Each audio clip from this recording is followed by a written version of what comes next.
বিধানসভা নির্বাচনে তৃণমূলের ভরাডুবিতে ভাঙনের সাক্ষী রাজ্যবাসী। ভাঙন সংসদে, ভাঙন পরিষদীয় দলে, ভাঙন একের পর এক জেলা পরিষদ ও পুরসভাতেও। রাজ্যে পালাবদলের আবহে এই ছবি এখন স্পষ্ট।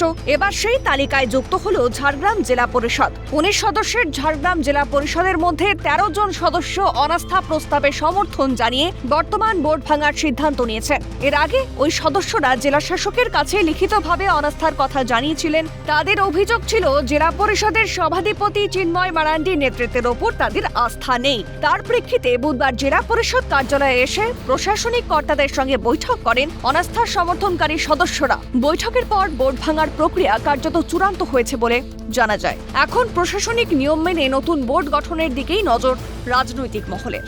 তৃণমূল কংগ্রেসের 13 জন জেলা পরিষদের সদস্য রীতিমতো বিভিন্ন অভিযোগ নিয়ে অনাস্থা প্রস্তাব বারংবার নিতে দেখা গিয়েছিল এবং আজকে দেখা যাচ্ছে সেই 13 জন সদস্য রীতিমতো জেলা পরিষদে এসে উপস্থিত হয়। বেশ কিছুক্ষণ ধরে ভিতরে তাদের কথোপকথন হয়, আলোচনা হয়, কিন্তু সেই আলোচনায় কি বিষয় এখন পর্যন্ত উঠে এসছে তা কিন্তু কোনোরকম ভাবে বোঝা যাচ্ছে না। পুরোটাই ধোঁয়াশা রয়েছে। তাদেরকে জিজ্ঞাসাবাদ করলে রীতিমতো তারা এখনো পর্যন্ত কোনোরকম ভাবে কোনো বার্তা তুলে ধরতে নারাজ। রীতিমতো এই ঘটনা নিয়ে রীতিমতো সরগোল ছড়িয়েছে জেলা পরিষদে। এই মুহূর্তে সেই গাড়ি বেরিয়ে যাচ্ছে, সমস্ত সদস্যরা সেই গাড়িতেই রয়েছেন। কোনোরকম ভাবে সংবাদ মাধ্যমের কাছে কোনোরকম ভাবে তারা কিছু বলতে চাইছেন না। এই ঘটনায় ঝাড়গ্রামের রাজনৈতিক মহলে নতুন করে জল্পনা শুরু। নতুন বোর্ডে কারা দায়িত্বে আসবেন এবং জেলা পরিষদের ভবিষ্যৎ নেতৃত্ব কি হবে তা নিয়েই চলছে চর্চা। এ প্রসঙ্গে ঝাড়গ্রামের বিধায়ক লক্ষ্মীকান্ত সাউ বলেন, ওনাদের সুবুদ্ধির উদয় হয়েছে বলেই হয়তো এই সিদ্ধান্ত নিয়েছেন। এতে বিজেপির কোনো হাত নেই। মানুষের উন্নয়নের স্বার্থে যদি তারা অনাস্থা প্রস্তাব এনে থাকেন তাহলে তা ভালো। আমরা চাই জেলার উন্নয়নের কাজ আরো দ্রুত এগিয়ে চলুক।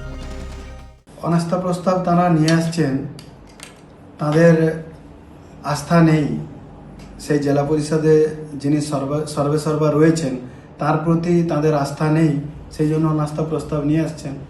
ভালোই হবে, জনগণের জন্য কাজ করার সুযোগ থাকবে, জনগণের পরিষেবা দেবেন, তারা খুব ভালোভাবে দেবেন, সেটাই লক্ষ্য রয়েছে। সেই জন্য হয়তো তারা অনাস্থা নিয়ে আসছে।